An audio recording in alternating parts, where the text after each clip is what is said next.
Good evening, dear students. This is Nageshwarrao, Director Sidvi Study Circle Visakhapatnam. అయితే ఈరోజు మనం చూస్తుంటే ప్రీవియస్ వీడియోస్లో గ్రూప్ 1 సిలబస్ అనాలిసిస్ అనేది మనం కంటిన్యూ చేస్తున్నాం కదా, దాన్ని అలాగే కంటిన్యూ చేద్దాం. ఈ గ్రూప్ 1 సిలబస్ని ఎవరైనా సరే గ్రూప్ 1 కోసం కావాలనుకుంటే కోచింగ్ అనేది మీరు ఎంటర్ అవడం రైట్ టైం మీద, ఎందుకంటే నెక్స్ట్ ఇయర్ నోటిఫికేషన్ జాన్యువరి లేదా ఈ డిసెంబర్ ఎండింగ్ లేదు నెక్స్ట్ జాన్యువరిలో పడవచ్చు, కాబట్టి చాలా ఎక్కువ టైం ఉంది. న్యూ ఎంట్రెంట్స్ ఎవరైనా సరే కొత్తగా వచ్చే వాళ్ళకి కనీసం ఒక 8 నెలలు ప్రిపరేషన్ కానీ లేకపోతే గ్రూప్ 1 అనేది కొంచెం కష్టమవుతుందండి.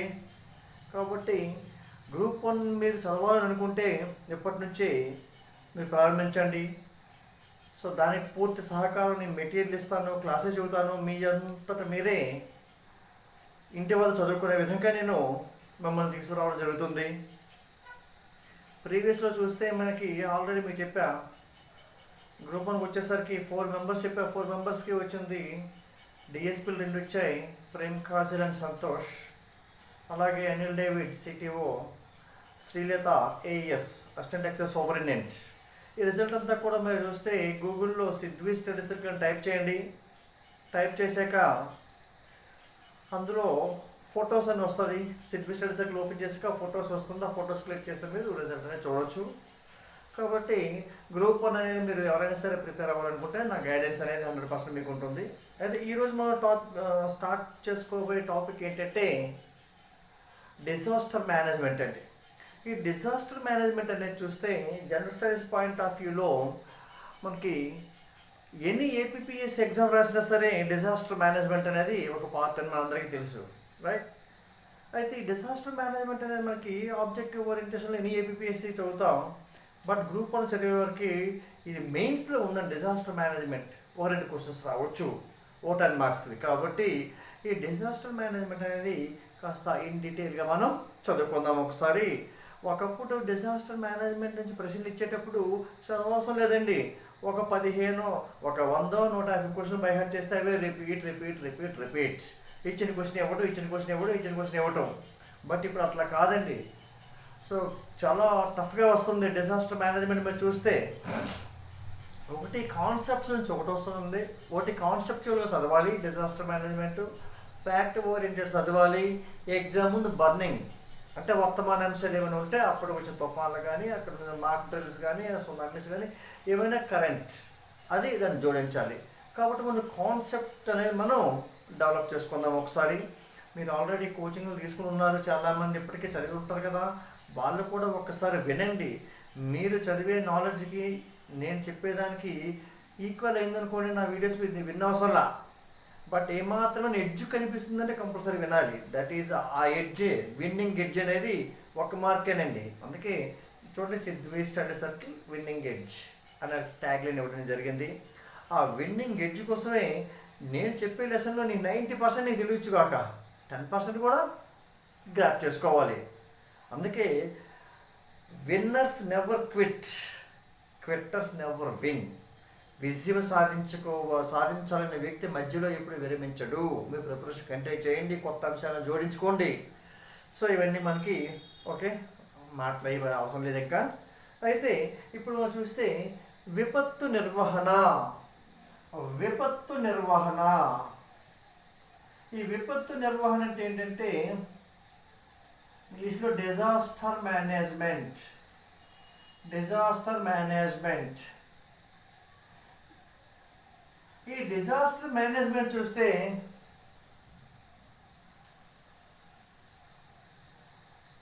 ఈ డిజాస్టర్ మేనేజ్మెంట్ విపత్తు నిర్వహణ అనేది మన కాంపిటేటివ్ ఎగ్జామినేషన్స్లో కానీ సిబిఎస్ఈలో కానీ ఇందులో ఎందుకు ప్రవేశపెట్టాలి, ప్రవేశపెట్టబోయే నష్టం ఏంటి అంటే, ఎవరు ఏం చదివినా సరే ఆవిడ ఎల్కేజీ స్కూలింగ్ నుంచి పీజీ వరకు 2 రకాల విద్యలనే కంపల్సరీ నేర్చుకోవాలండి. ఒకటి విపత్తు నిర్వహణ విద్య అనేది, రెండోది పర్యావరణ విద్య.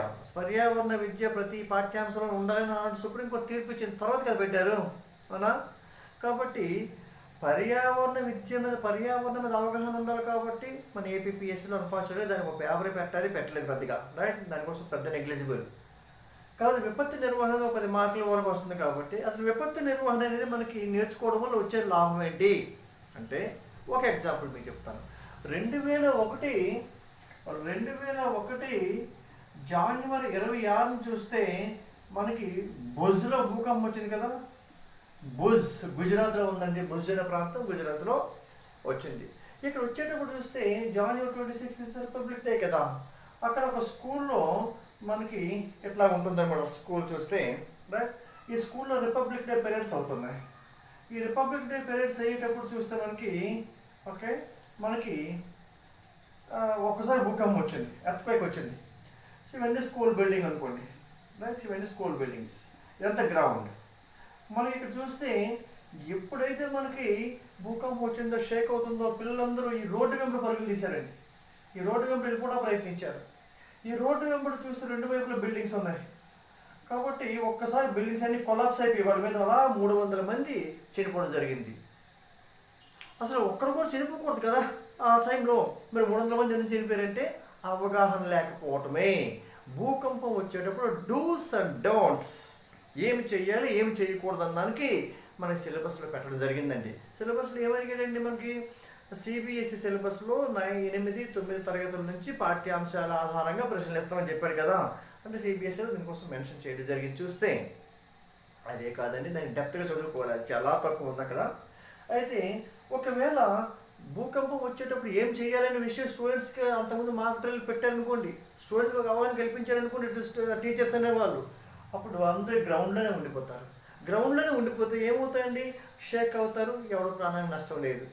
అంటే ఈ యొక్క విపత్తు నిర్వహణ విద్య అనేది తెలియకపోవటం వల్లనే వీళ్ళందరూ 300 మంది ప్రాణాలు సమాధి కావాల్సి వచ్చింది రైట్. కాబట్టి ఇలాంటి విపత్తు నిర్వహణ చూస్తే మనం ముందు కాన్సెప్చువల్గా చదువుకుందాం ఒకసారి. ఈ విపత్తు నిర్వహణలో చూస్తే సాధారణంగా విపత్తులు వర్గీకరణ అండి రైట్. విపత్తులు వర్గీకరణ ఫస్ట్ మనం చూద్దాం. అసలు విపత్తు అంటే ఏంటి?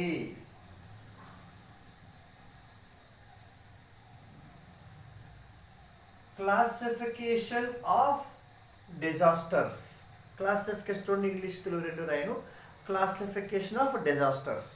అసలు విపత్తు అంటే ఏంటంటే మనిషి ప్రాణానికి కానీ, ఒక జీవజాలానికి కానీ, ఒక పర్యావరణానికి కానీ నష్టము కలిగించే సహజ లేదా మరియు మానవకారక చర్యల్ని విపత్తు అని చెప్తాం.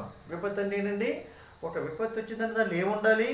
పర్యావరణం, మనిషి ప్రాణాలు పోవాలి, ఎక్కువ మంది ప్రాణాలు పోవాలి, మనిషి సంపద కానీ లాస్ అవ్వాలి, పర్యావరణం లాస్ అవ్వాలి, ఇలాంటివన్నీ కూడా మనకి జరుగుతాయి.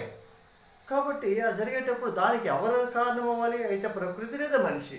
వీరిద్దరు చర్య వలన, ఎవరో ఒక చర్య వలన మనిషి ఆస్తి ప్రాణ నష్టానికి, పర్యావరణానికి, ఆవులు గొర్రెలు లైఫ్ స్టాక్ అని చెప్పి అన్నిటికీ కూడా మనకి నష్టం కలిగించే అవకాశం ఉన్నటువంటి action or a series of actions are called as disaster. Disaster means a threat to the human life and loss of property, loss of environment, and everything. The series of actions is called as disaster management by man or nature. ఇది విపత్తు నిర్వహణగా చెప్తాం. కాబట్టి ఇక్కడ మనకి కాన్సెప్ట్లోకి చెప్తున్నాం. తర్వాత terminology, విపత్తు అంటే ఏంటి, డిజాస్టర్ అంటే ఏంటి, హాజార్డ్ అంటే ఏంటి, మిటిగేషన్ అంటే ఇవన్నీ డెఫినేషన్ చెప్పుకుంటూ ముందు పోదాం. దాని తర్వాత చూద్దాం. ఇప్పుడు విపత్తుల వర్గీకరణ రైట్. విపత్తుల వర్గీకరణ చూస్తే మనకి విపత్తులు 2 రకాల వర్గీకరించవచ్చు. అంటే ఒకటి సహజ విపత్తులు, న్యాచురల్ డిజాస్టర్స్.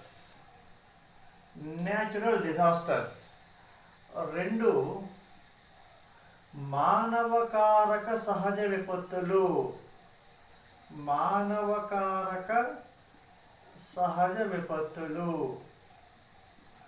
3 మానవ ప్రేరేపిత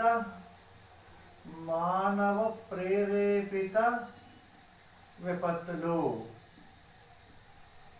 చూడండి, ఒకటి సహజ విపత్తులు అంటే న్యాచురల్ డిజాస్టర్స్. న్యాచురల్ డిజాస్టర్స్ ఏమి వస్తాయండి? Natural disaster means by the action of nature or by the action of God. ఏదో విపత్తు వచ్చింది అనుకోండి, దేవుడు మనం శుభ్రంగా చూడలేదు అందుకే వచ్చింది అనుకుంటాం కదా. సో లేదా ప్రకృతిగా సహసిద్ధంగా వచ్చేవి. అందులో ఒకటి భూకంపాలు, ఎర్త్క్వేక్స్, సునామీ, అగ్నిపర్వత విస్ఫోటనం, eruption of volcanoes, అలాగే బ్రేక్ డౌన్ ఆఫ్ డ్యామ్స్ కూలిపోవడం అండి, breakdown of dams. 5 landslides అంటే కొండలు విరిగి పడిపోవడం, కొండ చర్యలు విరిగి పడిపోవడం, దాన్నే భూపాతము, తెలుగులో భూపాతము అని చెప్తామండి. 6 అవలాంచెస్ అంటే మంచు కొండలు విరిగి పడిపోవడం. మనం చూసాం కదా సినిమాలో, మంచు కొండలు విరిగి పడిపోతుంటాయి అదనమాట. అది ఇవన్నీ కూడా దేనికంటే మనం చూస్తే by the act of nature or by the act of God. Correct. ఇప్పుడు సోషియో న్యాచురల్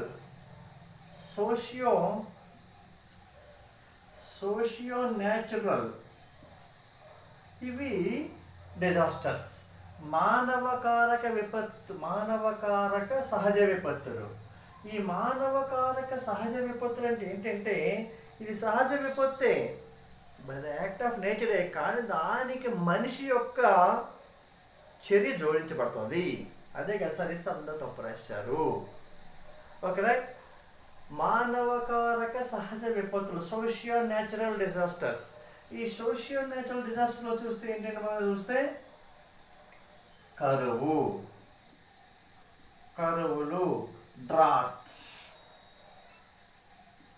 డ్రాట్స్కి వచ్చేసరికి మన సాధారణంగా వర్షాలు పడకుండా కారణం ఏంటి? విపరీతమైన పర్యావరణ యొక్క యాక్టివిటీని పాడు చేసేయడం, మనం పర్యావరణం పాడు చేసేయడం, విపరీతమైన కర్బన ఉద్గారంగా వాతావరణం విడుదల చేసేయడం, మొక్కలు ఉన్న అడవులను కట్ చేసేయడం, ఉన్న అడవులు కొట్టేయటం, ఇవన్నీ కూడా మా కరువు అందుకే వస్తుంది. నెక్స్ట్ 2 వరదలు, ఫ్లడ్స్. ఈ ఫ్లడ్స్కి వచ్చేసరికి మనకి ఏంటంటే సాధారణంగా వర్షం పడేటప్పుడు గ్రావిటీ ప్రకారం నీరు అనేది అప్పటి నుంచి డౌన్కి అలాగా వెళ్ళిపోవాలి కదా. మనం ఎక్కడైతే అప్పటి నుంచి వచ్చే నీటిని లో లయింగ్ ఏరియాస్ ఉంటాయి కదా, ఈ లో లయింగ్ ఏరియాస్ని మనం చెరువులు కానీ వాగులు కానీ ఏవో లో లయింగ్ ఏరియాస్ ఉంటాయి కదా ఆక్రమించి ఏం జరుగుతుంది? ఎత్తి చేసేస్తున్నాం, అపార్ట్మెంట్లు కట్టేస్తున్నాం, ఏదో ఇండస్ట్రీస్ కట్టేస్తున్నాం, ఏదో చేస్తున్నాం. అప్పుడు ఏముంది? పడి నీరు ఎంత అక్కడే ఉంటుంది. మరి ఆ వరద అనేది రావడానికి కారణం ఎవరు? నీకు మనమే కదా. ఎందుకంటే కాబట్టి అలాంటి మనిషి కారణం చర్య వస్తే మనకి వరదలు వస్తే మనిషి చర్య వల్ల వచ్చే వరద. కాబట్టి దీన్ని మనము మానవకారక సహజ విపత్తులు. చెన్నైలో విపరీతం ముంచేసింది, దీనికి కారణం ఏమై ఉండొచ్చు? సో లో లయింగ్ ఏరియా న్యాచురల్గా వరద అనేది వెళ్ళలేదు, హెవీ రెయిన్ఫాల్.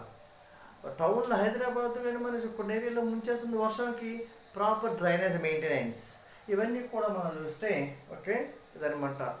కాబట్టి ఇవన్నీ కూడా తుఫాన్లు ఇవన్నీ కూడా మనకి అందులో పార్టీ మనకి అవుతాయి చూస్తే, రైట్. అయితే ఇవన్నీ కూడా నేషనల్ హై పవర్ కమిటీ అనేది చూస్తే విపత్తులను 5 రకాలుగా వర్గీకరించింది. దాని తర్వాత వస్తుంది ఇది. విపత్తులను 5 రకాలుగా వర్గీకరించింది నేషనల్ హై పవర్ కమిటీ 1991లో పంత్ ఆధ్వర్యంలో చైర్మన్గా వేశారు. పంత్ ఆధ్వర్యంలో వేసిన దాని చైర్మన్ మొత్తం విపత్తుల్ని 30 రకాలుగా వర్గీకరించింది. 5 రకాలుగా వర్గీకరించింది.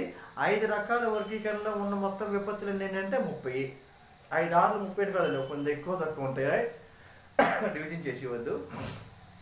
కాబట్టి విపత్తులు 30 విపత్తుల్ని ఎన్ని గ్రూపులుగా విభజించిందండి? 5 గ్రూపులుగా విభజించింది. 5 గ్రూపులు తర్వాత చూద్దాం. కానీ 30 విపత్తుల్లో 31వ విపత్తు జాయిన్ అయింది కొత్తగా. అదేంటంటే సునామీ. ఎప్పుడు వచ్చింది? 2004 డిసెంబర్ మనం చూస్తే 26 వచ్చింది కదా సునామీ అనేది. అదనమాట. కాబట్టి అవన్నీ ముందుకెళ్తే అవన్నీ వస్తాయి. మనం చూస్తే మేజర్గా ఎక్కడ ప్రశ్న అడుగుతున్నాడు? ఇక్కడ మానవకారక సహజ విపత్తే, బట్ మానవకారక సహజ విపత్తు బుక్స్లో ఈ క్లాసిఫికేషన్ ఇవ్వలేదు, రైట్. ఇప్పుడు మానవ ప్రేరేపిత విపత్తులు, హ్యూమన్ ఇండ్యూస్డ్ హ్యూమన్ ఇండ్యూస్డ్, మానవ ప్రేరిత అంటే చంపాలి మనుషుల్ని అని చెప్పేది. సపోజ్ ఈ మానవ ప్రేరేపిత విపత్తులు అనేవి రెండు రకాలుగా జరగవచ్చండి. మానవ ప్రేరేపిత విపత్తులు అనేవి అంటే మ్యాన్ మేడ్, మానవ ప్రేరేపిత కాదు, మ్యాన్ మేడ్, మానవ కారక విపత్తులు, మానవ కారక విపత్తులు, man made disasters, man made disasters, right. ఇందులో ఈ మ్యాన్ మేడ్ డిజాస్టర్స్ మనుషుల వల్లే జరుగుతాయండి. అది రెండు రకాలు. Number 1 is due to negligence, అంటే అప్రమత్తంగా ఉండకపోవడం, అలా ఫోన్ మాట్లాడుకుంటూ డ్రైవ్ చేయడం, నెగ్లిజెన్సీ. యాక్సిడెంట్ అయితే ఎవడ పోయినా నువ్వు ఎవరికైనా గుద్దేస్తావు, వెళ్తున్న బస్సు డ్రైవర్కి ఎలాంటి గుద్దేస్తావు పోయి, అవును కదా. ఎందుకు వచ్చింది నెగ్లిజెన్సీ. పరిశ్రమల్లో నువ్వు విస్ఫోటనాలు జరుగుతాయి, అదే నెగ్లిజెన్సీ. కాబట్టి ఇలాంటి నెగ్లిజెన్సీ వల్ల జరిగేటువంటి విపత్తుల్ని మనం చూస్తే మానవ కారక విపత్తుల్లో due to negligency, industrial accidents కానీ, రోడ్ యాక్సిడెంట్, ట్రైన్ యాక్సిడెంట్స్ అన్నీ కూడా మనం చూస్తే కొన్ని నెగ్లిజెన్సీ వల్ల జరగవచ్చు.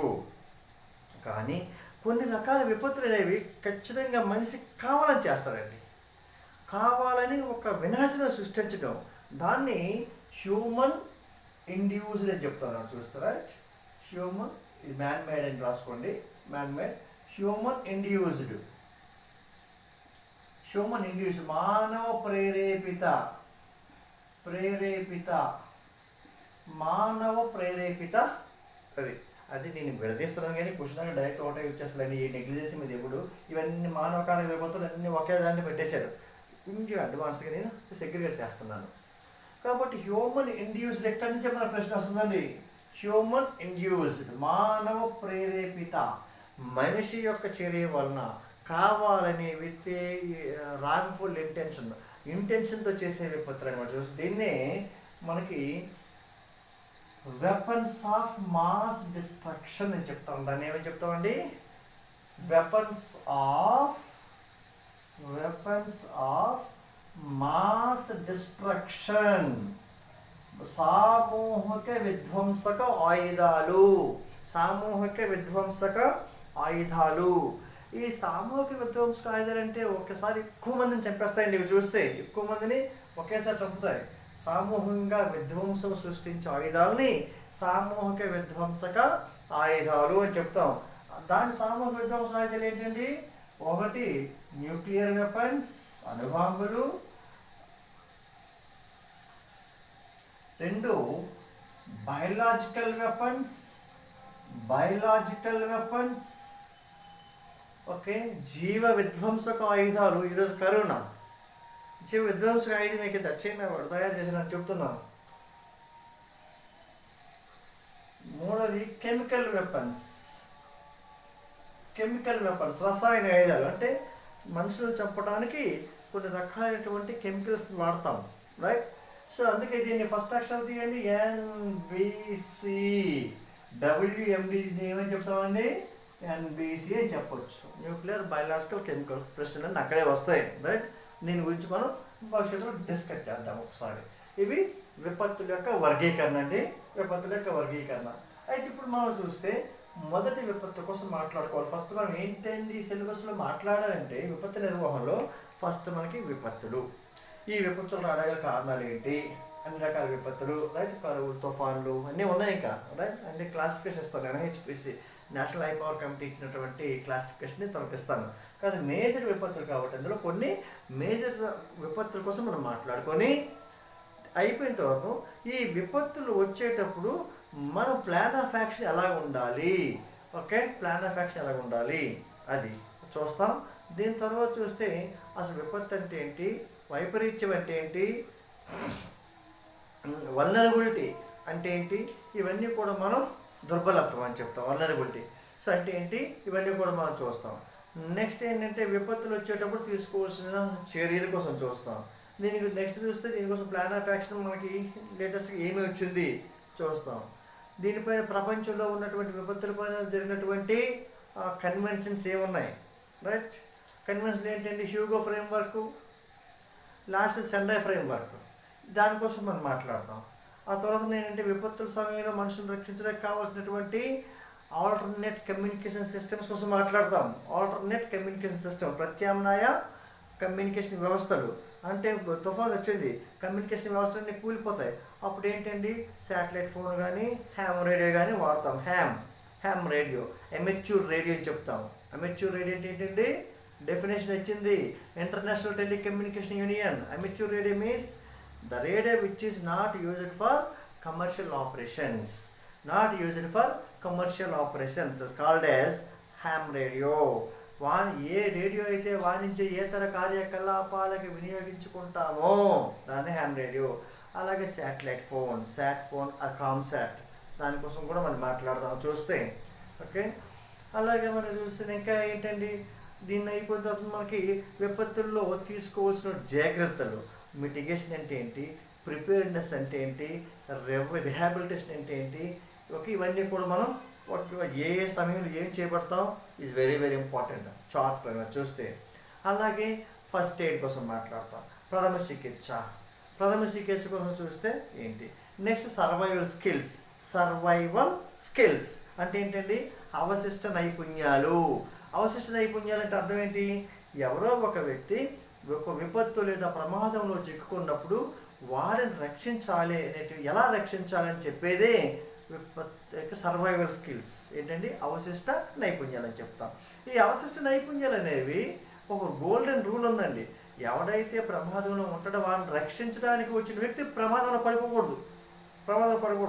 నువ్వు నది మధ్యలో చిక్కుకున్నావు, నిన్ను తీసుకురావడానికి నేను మంచి ఎక్స్పర్ట్ని వస్తున్నాను, నాకే సరిగా నేను రక్షించలేక నన్ను రక్షించండి బాబు నేను చేతులు ఎత్తాను అనుకోండి, అది జరగకూడదు అంటే ఏం చేయాలి, రైట్? సో నెక్స్ట్ మనకి చూస్తాం ఆ సర్వైవల్ స్కిల్స్ అనే మనకి ఈజ్ వెరీ వెరీ ఇంపార్టెంట్. అందులో గోల్డెన్ రూల్స్ ఏంటి ఉన్నాయి. అలాగే ఫస్ట్ ఎయిడ్ అంటే ఏంటి, ఫస్ట్ ఎయిడ్లో గోల్డెన్ రూల్స్ ఏంటి ఉంటాయి. ఎన్సైక్లోపీడియా బ్రిటానికా ప్రకారం ఫస్ట్ ఎయిడ్ యొక్క డెఫినేషన్ ఏంటి, నాట్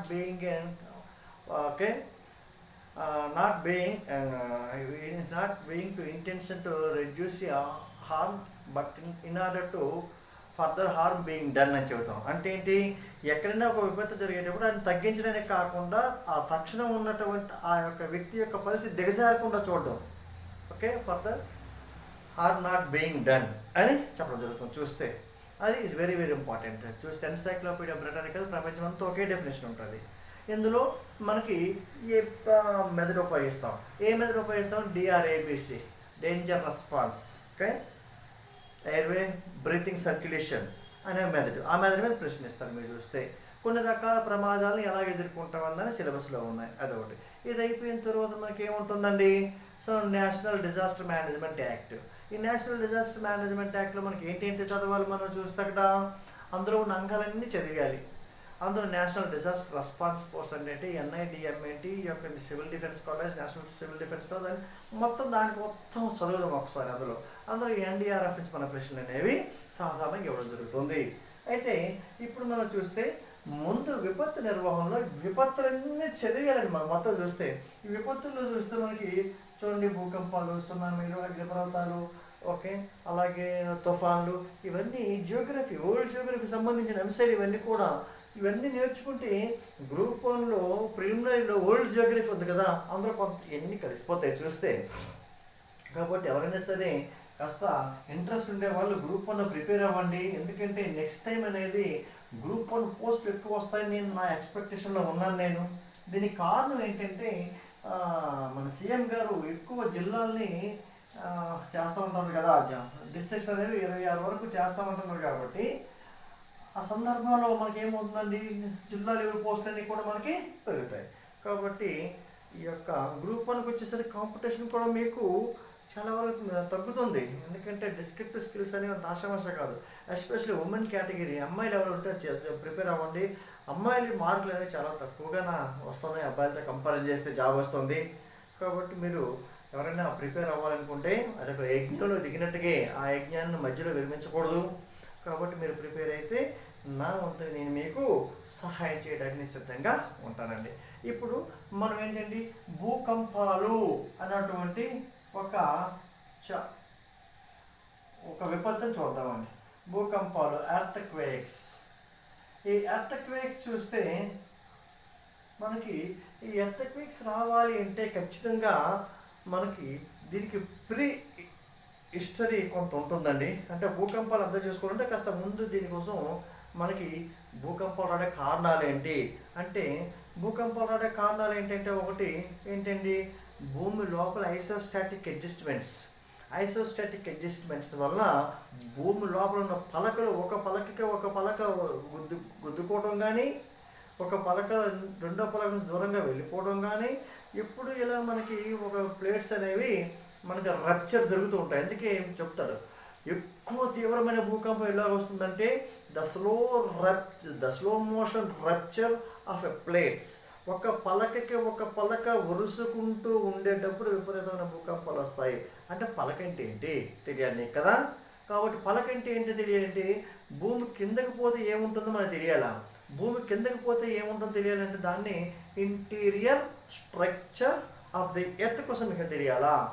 డైరెక్ట్ భూకంపాలు పెట్టి మాకు చెప్పవచ్చు కాక, రైట్? సో కాదు.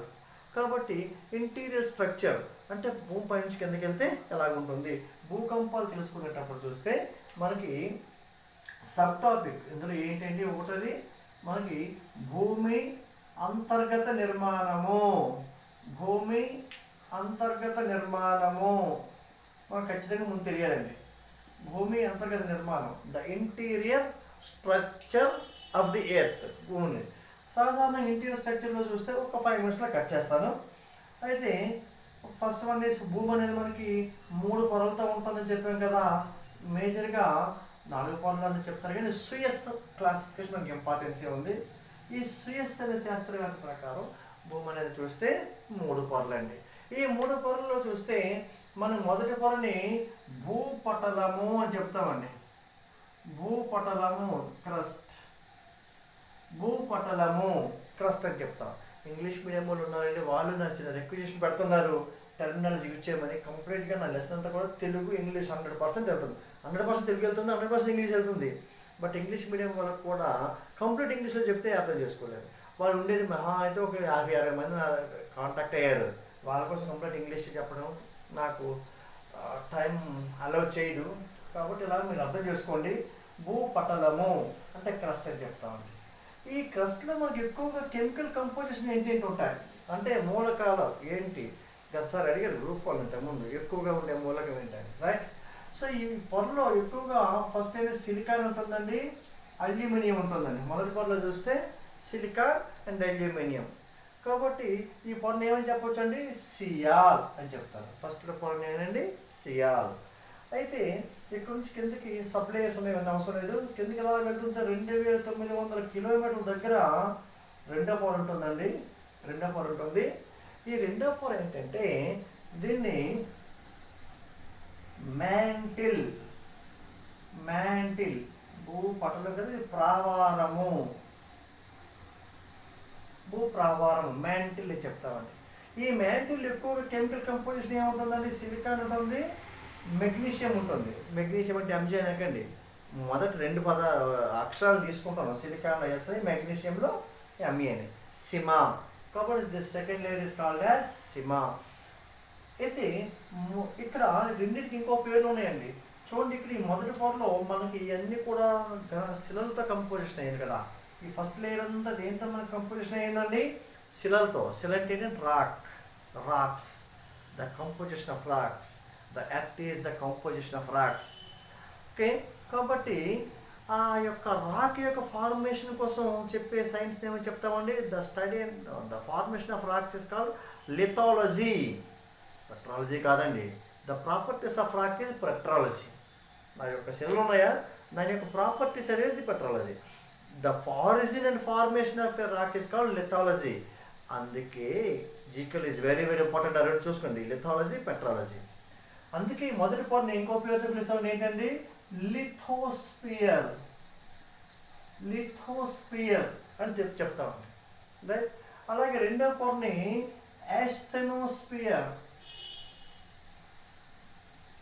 యాస్థెనో ఆవరణము, దీన్ని తెలుగులో శిలావరణము అని చెప్తామండి.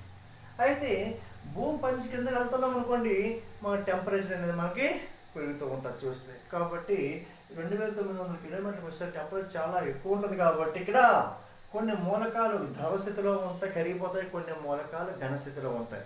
అంటే ఈ రెండో పొర ఏంటంటే ఇది సెమీ లిక్విడ్ స్టేట్. ఈ రెండో పొర ఏంటంటే ఇది పూర్తిగా సెమీ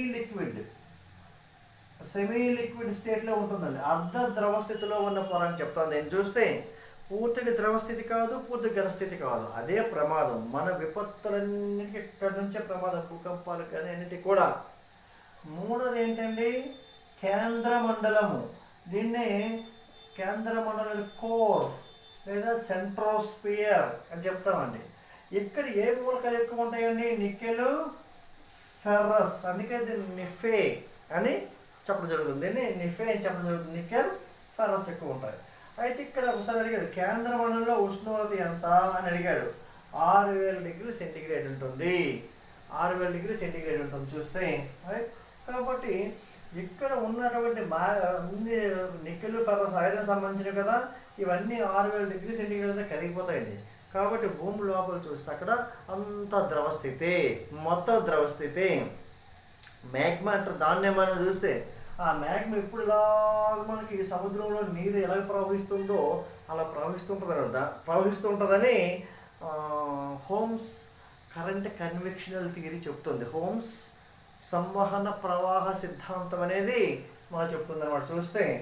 కాబట్టి ఇక్కడ చూస్తే దీని ప్రకారం ఇక 3 పొరలుగా చెప్పుకున్నాం కదా, బ్రీఫ్ ఇన్ఫర్మేషన్ అండి. కాబట్టి ఇక్కడ డెన్సిటీ దీనికి తక్కువ ఉంటుంది, దానికంటే డెన్సిటీ దీనికి ఎక్కువ ఉంటుంది, దీనికంటే డెన్సిటీ దీనికి ఎక్కువ ఉంటుంది. అత్యధిక డెన్సిటీ లేదా సాంద్రత ఉన్నటువంటి మూలకాలన్నీ భూమి లోపల ఉంటాయండి కదా. అంటే దేనికైనా సాంద్రత ఎక్కువ ఉందనుకోండి, అది ఏమవుతుందండి కింద ఉంటుంది. సాంద్రత తక్కువ అనేది పైన ఉంటుంది. ఫర్ ఎగ్జాంపుల్ ఒక నీటిలో ఒక గుడ్డు వేసామనుకోండి, గ్లాసులో మునిగిపోతుంది. ఎక్కువ సాల్ట్ కలిపామనుకోండి తేలిపోతుంది. ఒక ఐరన్ బాల్ తీసుకోండి, నీటిలో వేసామనుకోండి మునిగిపోతుంది. ఎందుకు మునుగుతుంది? The density of iron is more than that of water because the iron sinks in the water. కిందకి పోతుంది. When the same iron bar is dropped into mercury, then what will happen? It floats. తేలిపోతుంది మెర్క్యూరీలో వేస్తే. Why? The iron density is less than that of mercury. కాబట్టి ఏవైనా సరే తక్కువ మనకి చూస్తే సాంద్రత ఉన్నవి పైన ఉంటాయి, ఎక్కువ సాంద్రత కిందకు ఉంటాయి. అది మీకు డిజాస్టర్ మేనేజ్మెంట్ నెక్స్ట్ అది వస్తుంది అక్కడ. అందుకే గతసారి మీకు సైన్స్లో ఫిజిక్స్లో అడిగారు చూసారా, ఒక షిప్ అంట నది నుంచి సముద్రంలో వెళ్తుందంట. అయితే దాని యొక్క వాటర్ లెవెల్ ఏమవుతుంది అని అడిగాడు. సో వాటర్ లెవెల్ ఎలానో షిప్ వెళ్తుంది, రివర్ నుంచి సీలోకి వెళ్తుంది, ఈ వాటర్ లెవెల్ ఏమవుతుంది అని అడిగాడు. అందరూ తప్పు రాశారు. దీనికి కారణం ఏంటి తెలుసా? మనం ఏం చదువుకుంటాం బిట్ రూపంలో, ఏదైనా any ship crosses from river into sea slightly rises up అని చదువుకుంటాం కదా, పైకి లేస్తుంది అని పెట్టేశారు. ఏదైనా ఒక షిప్ నది నుంచి సముద్రంలోకి వెళ్తే లైట్గా పైకి లేస్తుంది. ఎందుకు లేస్తుంది? నదిలో నీటికి సాంద్రత తక్కువ, సముద్రంలో నీటి సాంద్రత ఎక్కువ కాబట్టి సో సాంద్రత ఎక్కువ కిందకు ఉంటుంది, తక్కువ సాంద్రత ఉంది పైకి నిలుతుందని చెప్పుకున్నాం. కానీ ఆడు అడగల స్లైట్లీ రైజెస్ అప్ కాదు, the water level will B అన్నాడు. షిప్ అనేది ఇక్కడ దాకా నీరు మురిగిందండి, షిప్లో స్లైట్లీ రైజెస్ అప్ అంటే ఏముంది? Water level will be comes down కదా, water level will be comes down. అది అడిగాడు వాడు. కాబట్టి అలాంటి దగ్గర మనం కొంచెం వివేచన జ్ఞానాన్ని ఉపయోగించుకోవాలి. రైట్. సో ప్రియాక్యుపైడ్ మెథడ్ పెడితే తప్పు అయిపోతుంది. కాబట్టి any ship crosses from river into sea it slightly rises up, the water level will be comes down కదా, అదనమాట చూస్తే. అయితే డెన్సిటీ సంబంధించినవి ఈ 3 బ్రీఫ్ పై అని చెప్తున్నానండి. ఇక్కడ ఆగిపోతుంది లెసన్ అంతా, ఒక పూట ఆగిపోతుంది ఇక్కడే. మనకి ఇది గ్రూప్ 1కి వెళ్ళేటప్పుడు వాళ్ళకి నేను చూస్తాను అక్కడ, రైట్, డప్తిస్తాను. ఎవరికైనా బేస్ ఇది, రైట్. కాబట్టి ఈ మధ్యలో చూస్తే మనకి ఒక పొర ఉంటుంది, ఇది డిస్కంటిన్యూటీ లేయర్ అని చెప్తాం కదా. ఆ డిస్కంటిన్యూటీ లేయర్స్ అలాగే రెండో పొరకి మూడో పొర మధ్యలో ఒకటి ఉంటుంది, ఒక అవిచ్ఛిన్న పొరలు, రైట్. కాబట్టి ఇది ఈ అవిచ్ఛిన్న పొరను మొహరోవిసిక్ డిస్కంటిన్యూటీ లైన్, దీన్ని గూటెన్బర్గ్ డిస్కంటిన్యూటీ లైన్ అనేసి చెప్తాం, రైట్. అయితే ఇక్కడికి వచ్చేసరికి ఇప్పుడు ఈ భూమి అనేది ఇలా 3 పొరలతో ఉంది కదా. అయితే ఈ 3 పొరలతో ఉండేటప్పుడు చూస్తే మనకి మేజర్గా ఈ భూమి అనేది, మనం నివసించే భూమి అనేది ఎన్ని పలకలతో నిర్మితమై ఉంది అంటే మేజర్గా 6 పలకలతో నిర్మితమై ఉందండి. 6 పలకలు. సో 7వ పలక కూడా చెప్తున్నారు కానీ బట్ అదేంటే ఒక్కొక్క ఆధారం నుంచి ఒపీనియన్ మారుతుంది. 6 పలకలు అనేవి చూస్తే మనకి పలక అంటే ఏంటండి, ప్లేట్. ప్లేట్ అంటే ఏంటండి, పలకని చెప్పొద్దు, రైట్. సో అయితే ఈ ప్లేట్ ఏంటంటే సాధారణంగా డెఫినేషన్ ఏంటంటే సాధారణంగా 150 కిలోమీటర్ల థిక్నెస్ కిందకి ఉండి కొన్ని థౌజండ్స్ ఆఫ్ కిలోమీటర్లు విస్తీర్ణం ఉంటుందని పలకని చెప్తాం. ఫర్ ఎగ్జాంపుల్ ఇండియా ఆస్ట్రేలియా కలిపి ఒకే ప్లేట్ మీద ఉన్నాయి. ఆఫ్రికా ఒక ప్లేట్ మీద ఉంది, యూరోప్ ఒక ప్లేట్ మీద ఉంది, అలాగే నార్త్ అమెరికా ఒక ప్లేట్, సౌత్ అమెరికా ఒక ప్లేట్, ఇట్లాంటి పసిఫిక్ ఒక ప్లేట్.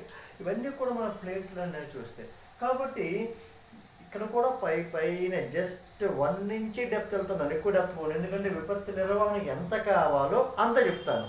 అదే గ్రూప్ 1కి వచ్చారనుకోండి అప్పుడు ఎంత కావాలో అంత చెప్తాను, సివిల్స్కి వెళ్ళారనుకోండి అప్పుడు ఎంత కావాలో అంత చెప్తాను. కాబట్టి నాకు విద్య ఉందని మీ మీద రుద్దితే నేను మీకు అన్యాయం చేసేవాడిని అవుతాను తప్ప కానీ న్యాయం జరగదు. కాబట్టి మీ వరకు గ్రూప్ 2కి ఎంత కావాలో అంతవరకు ఇప్పుడు చెప్తున్నాను. గ్రూప్ 1 సరిపోదు, రైట్. అఫ్కోర్స్ బేసిక్స్ ఇవి కంపల్సరీగా. మన గ్రూప్ 1కి ఇదే ఎక్కువ, అన్ని basics 7th class 8th class 9th class బుక్లో అలా కట్ టు పేస్ట్ కొనాలి. దానికి నేను చెప్పక్కర్లా, రైట్. కాబట్టి కొన్ని థౌజండ్స్. అయితే ప్లేట్స్ అనేవి చూస్తే మనకి ఎలా ఉంటాయండి, ఎలా ఉంటాయి మనం చూస్తే అనుకుందాం. అలా కాదు, మీకు అర్థం అవ్వడం నేను వేస్తున్నాను. ఒక 6 ప్లేట్స్. కాబట్టి ఇక్కడ ఈ పలకలు అనేవి ఏమవుతాయండి, సో థిక్నెస్ ఎక్కువ ఉంటాయి కదా. ఇప్పుడు ఈ పలకలన్నీ దేని మీద సిట్టింగ్ అయ్యి ఉన్నాయి చూడండి.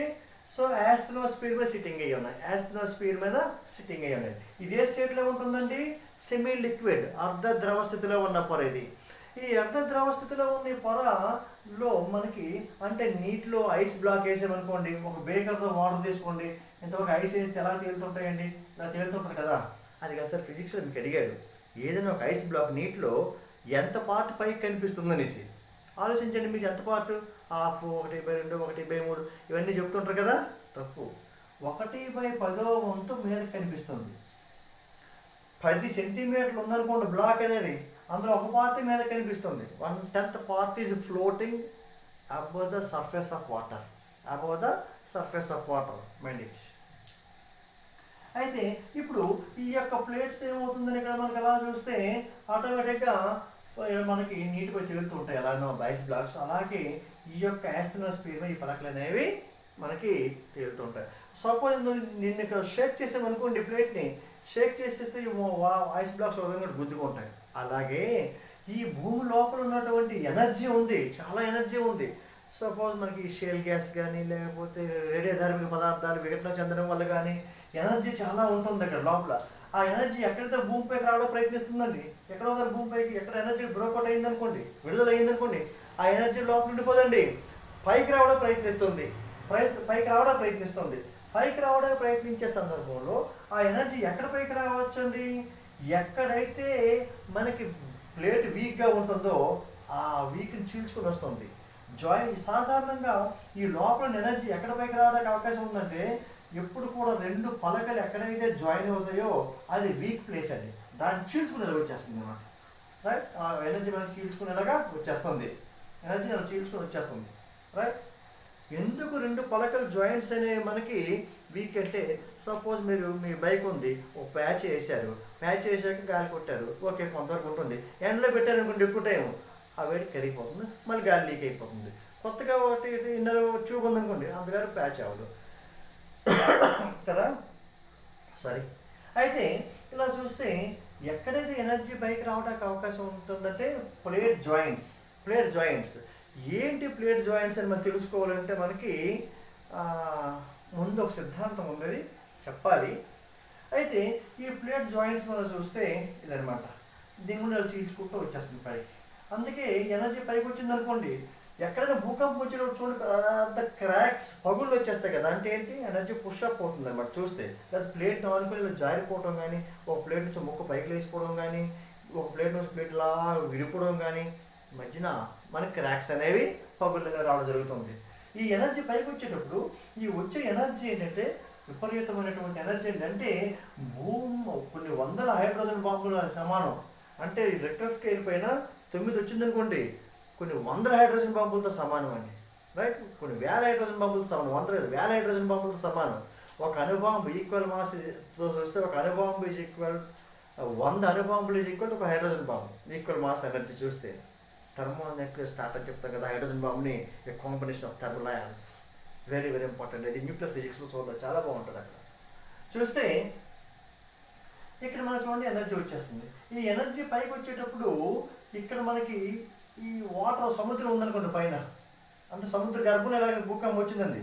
ఈ పుష్అప్ నీరు అనేది ఇలా మనకి పెద్ద పెద్ద తరంగాల్లాగా పైకి వస్తుంది. దాన్నే ఏమని చెప్తామండి, సునామీ. సునామీ అని చెప్తాం. అంటే సునామీ రావడానికి కారణం ఏంటంటే సముద్ర గర్భంలో ఒక కారణం, అది సివియర్ కారణం ఇదే. కొన్ని చిన్న చిన్నలు పులిహార కారణాలు పెద్దగా నష్టాన్ని కలగజేయవు. కాబట్టి ఇక్కడ చూస్తే అంటే సునామీ రావడానికి కారణం ఇదనమాట. ఒక్కొక్కసారి ఈ భూమి మనకి అగ్నిపర్వతాలు ఉంటాయి కదా భూమి పైన.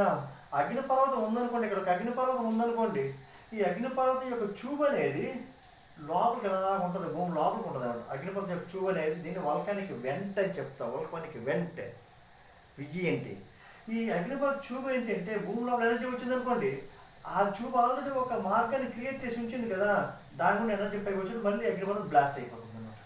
అగ్నిపర్వతం బ్లాస్ట్ అవ్వడం కూడా కారణం ఇక్కడే మీకు ఉంది. భూకంపాలు రావడానికి కారణం ఇక్కడే ఉంది. కాబట్టి ఇలాంటి భూకంపాలు ప్రధానంగా రావడానికి కారణం దీన్ని ఐసోస్టాటిక్ అడ్జస్ట్మెంట్స్. ఈ పలకలో చలనం రావడం వలన మనకి వచ్చే భూకంపాలు. ఓకే, దాన్నే పలకలో చలనం వచ్చిందనుకోండి, ఆ చలనాలు ఏమని చెప్తారు తెలిసిన, విరూపకారక చలనాలు.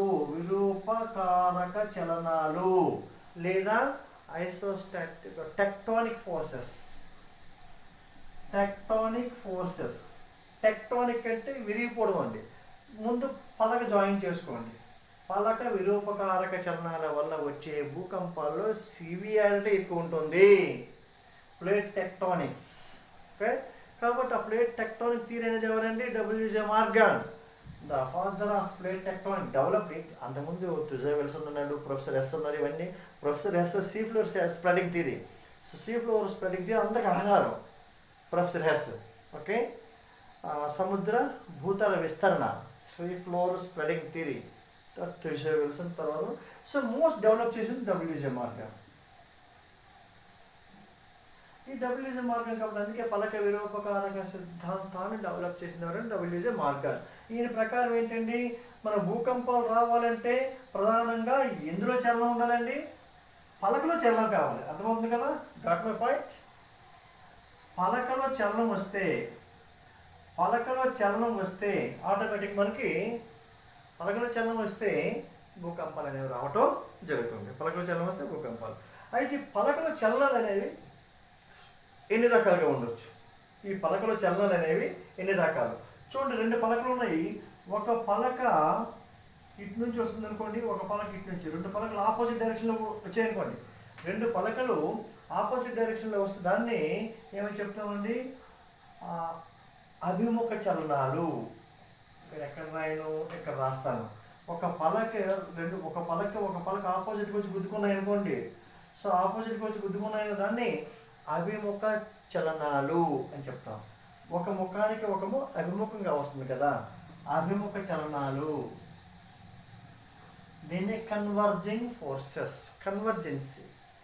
ఒక పలక ఇటు, రెండో పలక అటు పోతుంది. దాన్ని మనం ఏం చెప్తాం, ఎడమొహం పెడమొహం. పెళ్ళైన తర్వాత భార్య భర్తలో కొంత తన్నుకుంటారు కదా, ఎడమొహం పెడమొహం అంటారు కదా, ఆ టైం అది. రైట్.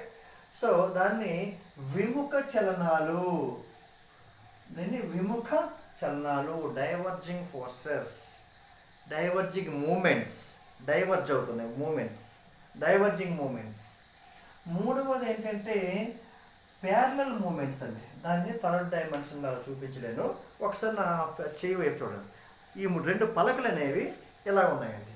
ఈ 2 పలకలు ఎలా ఉండేటప్పుడు దీనిలో మూమెంట్స్ ఎలా ఉంటాయండి, ఒక పలక ఎలా ముందుకు వెళ్ళిపోవడం, ఒక పలక ఎలా ముందుకు వెళ్ళిపోవడం, లేదా ఒక పలక ఎలా ఉన్నాయో వెనక్కి వచ్చేయడం. దీన్ని parallel movements. Is a very very severe earthquake అండి. ప్యారలల్ మూమెంట్స్, సమాంతర చలనాలు. ప్రపంచం ఇంతవరకు శాన్ ఆండ్రియాస్, ఎక్కడ అమెరికాలో శాన్ ఆండ్రియాస్ ఫాల్ట్లో వచ్చింది సమాంతర చలనాలు. అంటే పలక చలనాలు ఏంటండి 3 రకాలు. నెంబర్ 1 ఏంటండి, ఒక పలక దూరంగా వెళ్ళిపోవడం, ఒక పలక ఎదురుగా వచ్చి గుద్దుకోవడం, ఒక పలకను ప్యారల్గా మూవ్ అయిపోవడం. కాబట్టి 3 రకాల చలనాల వల్ల మనకి టెక్టానిక్ ఫోర్సెస్ వల్ల భూకంపాలు అనేవి మనకి రావడం జరుగుతుంది. ఫర్ ఎగ్జాంపుల్ ఒక పలక నుంచి ఒక పలక ఎదురుగా వచ్చి గుద్దుకున్నాయి అనుకోండి ఇలాగా, అప్పుడు మనకి ఇక్కడ ఏ రకమైన భూస్వరూపాలు ఏర్పడతాయంటే ఫోల్డెడ్ మౌంటైన్స్ ఏర్పడతాయి. ఫోల్డెడ్ మౌంటైన్స్, ముడత పర్వతాలు ఏర్పడతాయండి. మన హిమాలయ పర్వతాలు ఎలాగే ఏర్పడ్డాయి, అలాగే కదా ఏర్పడ్డాయి. ఓకే, ఇటు పక్క చూస్తే మనకి ఒక్క నిమిషం, మనకి హిమాలయ పర్వతాలు ఎలాగే ఏర్పడ్డాయి ఒక్క నిమిషంలో చెప్పేస్తాను ఇది కూడా, ఎందుకంటే మీకు పర్వతాల్లో కూడా ఇంపార్టెన్సే ఉంది. నేను చెప్పాను కదా ఇంతకుముందు, పర్వతాలు చూస్తే మీకు ఎంత భూమి ఒక పార్ట్గా చెప్తాను కదా. దీన్ని మనం ఏంటంటే పేంజియా అని చెప్పేవాళ్ళం. ఈ పేంజియా భూమి చుట్టూ పెంతాలస అనే సముద్రం ఉండేది కదా, పెంతాలస. ఈ పేంజియా 2 ముక్కలు అయిపోయింది. ఈ 2 ముక్కలు అయిపోయాక ఈ నీరు ఎక్కడికి వచ్చి చేరింది, దీన్ని టెథిస్ సముద్రం అని చెప్తాను. టెథిస్ కదా. ఇప్పుడు ఈ టెథిస్ సముద్రంలో ఉన్నటువంటి నిక్షేపాలని ఈ పలక అనేది ఇలాగ కంప్రెసివ్ ఫోర్స్ కొడుతుందన్నమాట. ఇలా కొట్టేటప్పుడు ఇందులో ఉన్న నిక్షేపాలన్నీ ముడతలు పడి లేచిపోయాయి. కాబట్టి దాన్ని ముడత పర్వతాలు అంటే. మనకి ముడత పర్వతాలు ఎలాగ ఏర్పడతాయండి, సో ఒక పలకకి ఇంకొక పలక అభిముఖంగా వచ్చి గుద్దుకోవడం వలన ఇందులో ఉన్నవన్నీ కూడా ఫోల్డ్స్ అని అలా ముడతలు పడి లేస్తాయి. కాబట్టి ముడత పర్వతాలు అని చెప్తాం. చూస్తే ముడత పర్వతాలు అని చెప్తాం. అక్కడే అలాగే ఒక పలక దూరంగా వెళ్ళిపోయింది అనుకోండి, ముందు భూమి చీలిపోతుంది. ఆ చీలిపోయేదాన్ని పొగలు అని చెప్తాం. ఆ పొగలు ఇంకా అలా కింద జారిపోయింది అనుకోండి, దాన్ని ఫాల్ట్ అని చెప్తాం. కాబట్టి అక్కడ కూడా ఎక్కడండి భూకంపాలు వస్తాయి, ఫాల్టెడ్ ఏరియా, భ్రంశ లోయల్లో వస్తాయి. గతసారి అడిగాడు గ్రూప్ 1లో, ఎర్ర సముద్రం is an example of is a faulted structure, ఒక భ్రంశ లోయ అని అనమాట చూస్తే, రైట్. కాబట్టి ఈ ప్యారలల్ మూమెంట్స్, ఈ రకమైన మూమెంట్స్ వల్ల మనకి భూకంపాలు అనేవి రావడానికి అవకాశం ఉంది. ఈ వీడియో అనేది చాలా ఎక్కువ లెంగ్త్ అయింది కదా, 1 అవర్ అయిపోతుంది. నెక్స్ట్ వీడియోస్ నుంచి దీన్ని కంటిన్యూస్గా తీసుకెళ్తాం. అయితే ఇది ఏపీపీఎస్సీలో అన్ని ఎగ్జామ్స్ కూడా ఈ విపత్తు నిర్వహణ అని ఉంటుందండి. మీరు చూడండి, మీ ఫ్రెండ్స్కి పంపించండి. ఎందుకంటే అన్ని ఫ్రీ వీడియోస్ చెప్పరండి, రిమైనింగ్ అన్ని కూడా పేమెంట్ వీడియోస్లో మారుస్తున్నాను. గూగుల్ ప్లే స్టోర్లో మా యాప్ ఉంటుంది, సిద్వి స్టడీ సర్కిల్ అనేది. మీరు అంతవరకు ఇక్కడ చూస్తుండండి. సో నేను అందులో వీడియోస్ పోస్ట్ చేశాక ఎవరైతే పేమెంట్ చేస్తారో వాళ్ళందరూ కూడా అందులో యాక్సెస్ ఇస్తాను. యాక్సెస్ ఇవ్వడంతో పాటు అది అప్ టు ఎగ్జామ్ వరకు మిమ్మల్ని టెస్ట్లు పెట్టుకుంటూ తీసుకెళ్తాను. ఖచ్చితంగా జాబ్ మిస్ కారు. ఫీజు కూడా చాలా తక్కువగానే పెడతాను, ఎక్కువగానే పెట్టను. ఆ ఆఫర్ ఇచ్చి జస్ట్ ఒక 1000 మంది నమోదు అయిపోయిన తర్వాత ఇంకా అడ్మిషన్ క్లోజ్ చేసి ఆటోమేటిక్గా, ఎందుకంటే ఒకే బ్యాచ్ అందరు జాయిన్ అయ్యారనుకోండి, అందరు జాయిన్ అయితే వాళ్ళకి ఏ డౌట్స్ వచ్చినా సరే ఒకేసారి చెప్పవచ్చు. కొద్ది రోజులు పోయి కొంతమంది వాడికి డౌట్ వస్తే మళ్ళీ చెప్పడం, ఇవన్నీ కూడా చేసే పని కాదు. ఒక టైం స్లాట్ ఆఫర్ ఇస్తాను. ఆ ఆఫర్లో ఎంతమంది జాయిన్ అవుతారో వాళ్ళందరికీ ఒక బ్యాచ్ క్రియేట్ చేస్తాను. నెక్స్ట్ బ్యాచ్ వీలుంటే స్టార్ట్ చేస్తాను, లేకుంటే లేదు, అది వేరే విషయం అండి. ఓకే, ఆన్లైన్లో. ఆఫ్లైన్ అయితే ఎన్ని బ్యాచ్ అని చెప్తాం అనేది సమస్య కాదు. అది మీరు ఆఫ్లైన్కి రావాలంటే రావచ్చు. నా నెంబర్ ఇక్కడ చూడండి, కాంటాక్ట్ చేయండి. ఇంకా గూగుల్లో సెర్చ్ ఇంజిన్లో చూస్తే మీరు సిద్వి స్టడీ సర్కిల్ కొడితే మాది ఓపెన్ అవుతుంది. డీటెయిల్స్ అక్కడ ఉంటాయి. ఏదైనా పోస్ట్ పెడితే అక్కడే నేను పెడుతుంటానండి. ఓకే అండి. So thank you. This is Nageswara, director, Sidvi study circle. Now signing off. Thank you.